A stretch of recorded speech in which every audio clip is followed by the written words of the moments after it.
Assalamualaikum, jumpa lagi dengan video Bengkel Logika. Kali ini kita coba bahas tentang power supply dari TV tabung. Nah, ini adalah kira-kira ilustrasi atau cerita bagaimana jalur arusnya bekerja.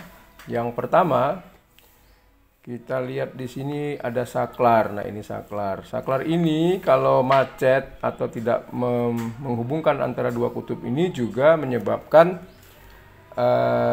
TV tidak menyala, artinya arus terputus. Nah, ini caranya kita ukur. Jika kita tekan on, apakah ini terhubung? Jika tidak terhubung, berarti saklarnya di dalamnya ada yang lepas ataupun sudah patah. Kemudian kita lihat di sini ada sekring. Nah, ini F. F itu kode sekring fuse. Nah, hubungan sekring itu dari ini kabel power listriknya, dari sini mengalir kemari. Kemari ada fuse. Nah, fuse ini ke sini kan masuk ke saklar. Saklar menghubungkan kemari, mengalir kemari, lalu ada trafo. Nah, kemudian satu bagiannya lagi, ini dia. Ini kemari, trafo untuk menstabilkan. Kemudian masuk kemari. Nah, perhatikan. Nah, biasanya komponen-komponen yang berkaitan di sini jika ada terjadi short di sini, ini kapasitor, bisa jadi menyebabkan putus sekring ini, bahkan berpengaruh kepada arus tidak mengalir. Jadi kita perlu perhatikan komponen-komponen masing-masing ini. Nah, seperti ini. Oke, kalau putus juga, terbakar juga menyebabkan short. Nah, kemari ada lagi komponen, tapi ini tidak terpasang. Kemudian ini ada komponen C lagi. C di sini fungsinya sebagai kopling dan bisa ada juga yang fungsi sebagai PTC. Kemudian dari sini mengalir. Nah, ini ada PTC, jadi ada NTC, ada PTC. PTC di sini fungsinya untuk mengatur jumlah arus yang mengalir ke ground tabung. Jadi ground tabung. PTC ini ketika temperaturnya panas, maka resistansinya akan bertambah besar yang menyebabkan arus mengalir menjadi kecil. Jadi fungsi kalau ini rusak juga berpengaruh kepada gambar yang berbayang-bayang ataupun gambar seperti bedak cemong. Lalu kemudian kita lihat di sini ada R, ini apa? Ya, ini PTC. Nah, kemudian di sini, dari sini ada kemari.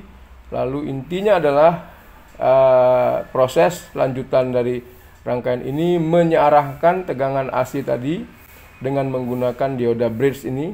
Nah, dioda bridge ini juga menjadi masalah jika ada yang putus ataupun short circuit di sini atau nilai resistansi diodanya bermasalah sehingga tidak bisa lagi berfungsi sebagai penyearah. Nah, ini lambang AC bolak-balik. Kemudian di AC ini ada lagi kapasitor. Jadi kapasitor ini ada gunanya. Nah, ini NTC, ini C. Kemudian dari sini keluar positifnya, negatifnya kemari. Kemudian negatif ini terhubung ke kapasitor elektrolit. Nah, di sini sudah menjadi DC stabil. Fungsi dari kapasitor elko ini penstabil. Groundnya diputus dengan NTC. Jadi untuk fungsi sebagai fuse dengan negatif temperatur koefisien di sini. Jika ini putus, maka tidak ada lagi ground ke seluruh rangkaian ini. Karena groundnya di sini dasarnya. Oke, negatif mengalir ke semua rangkaian. Lalu kita urut ke positif. Nah, ini positifnya mengalir ke sini. Oke, ini tadi dari input dioda, lalu kemari. Nah, dari sini ada C lagi nih. Nah, ini sebagai penstabil juga. Kemudian mengalir kemari. Kita lihat komponennya. Ini ada jumper kemari satu ke input ini, ada C. Nah, ini ke lanjutan rangkaian lainnya. Nah, jadi setiap komponen tadi saya katakan diperiksa satu-satu, kemudian ketahuan mana yang short, mana yang berkurang nilainya, kita ganti. Nah, lalu kemari, terus ke kaki input trafo. Trafo di sini fungsinya sebagai regulator ya, pengatur besar dan kecil tegangan yang dipakai untuk rangkaian berikutnya. Contoh kaki ini. Kemudian ini ground, lalu ini.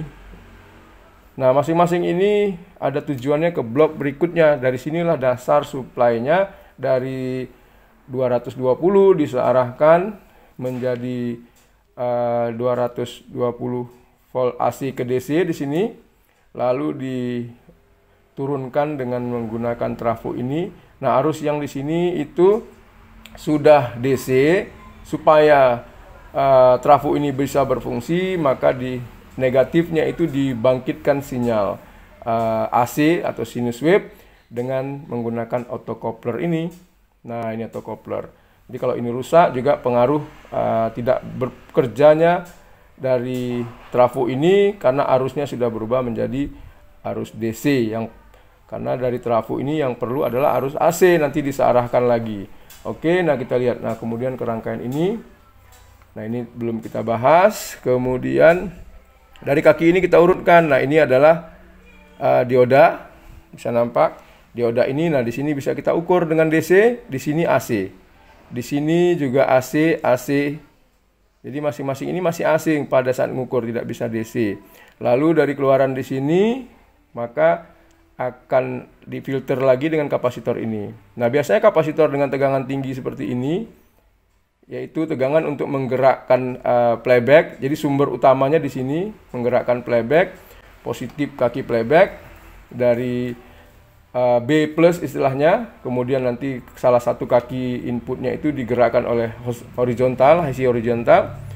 Nah, ini penting kita ukur masing-masing. Kalau ini nggak bermasalah, maka AC arus DC-nya menjadi kacau. Kacau di bagian ini, kacau di semua rangkaian berikutnya. Sehingga rangkaian-rangkaian yang sensitivitasnya tinggi tidak bisa bekerja.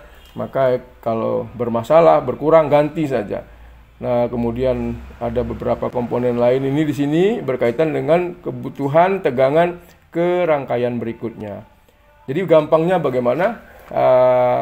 Ukur, periksa. Jadi pertama bisa mengamatin dulu komponennya. Yang kedua diukur dengan avometer. Yang ketiga diukur tegangannya. Dari hasil pengukuran tegangan kita tahu ada masalah atau tidak. Sebagai contoh, misalnya ini bagian trafo ini kita lihat datasheetnya. Misalnya di sini tegangannya 115. Tiba-tiba di sini 90 misalnya AC-nya. Lalu kita cek kemari apakah ada resistor. Nah, ini ada resistor yang turun nilainya atau naik nilainya yang menyebabkan pembagi tegangan. Jadi kan prinsip kerja itu adalah rangkaian pembagi dan tegangan dan pembagi arus. Nah, kalau ininya berubah nilainya atau short circuit, jadi ada masalah. Begitu juga dengan C. Nah, kita ukur dari catatan kita akan tahu. Lalu tegangan di sini biasanya tegangan 4 volt, 6 volt. Nah, saya tidak melihat datasheet, tapi kalau ada kadang-kadang televisi ada tertulis ini tegangan sekian, ini tegangan sekian. Jadi patokan dasar tegangan itulah menjadi acuan kita dalam mengukur. Demikianlah sedikit informasi dari Bengkel Logika. Inti dari perbaikan televisi adalah menguasai power supply dengan cara mengamati komponen, lalu mengukur komponen, kemudian bisa mengukur tegangan yang mengalir pada setiap masing-masing komponen. Dari pengetahuan tersebutlah kita bisa memperbaiki power supply televisi dengan mudah. Semoga bermanfaat. Assalamualaikum.